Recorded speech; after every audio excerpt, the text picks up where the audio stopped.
தின அரசியல் பார்வையாளர்கள் அனைவருக்கும் வணக்கம். நண்பர்களே, நேற்று என்ன ஆச்சுன்னா, ஐயோ சந்தோஷத்தை அடக்க முடியல. பாஜகவின் மூத்த தலைவர் ஐயா எச் ராஜா அவர்களுக்கு 1 வருடம் சிறை தண்டனை விதித்துள்ளது நீதிமன்றம்.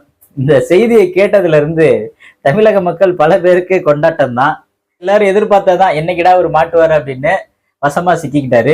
சரி, அவர் என்ன தப்பு பண்ணாரு, எதற்காக இந்த தண்டனை கொடுக்கப்பட்டிருக்கின்ற ஒரு முழு செய்தி தொகுப்பை தற்போது இந்த காணொலியாக நான் காண்போம். பாஜகவின் பைத்தியக்கார பிரிவின் மாநில செயலராக இருந்த அண்ணன் எச் ராஜா அவர்கள், என்ன ஏதோ புதுசா ஒரு பிரிவு இருக்கவா நீங்க நினைக்கிறீங்களா? அப்படி ஒரு பிரிவு கிடையாது.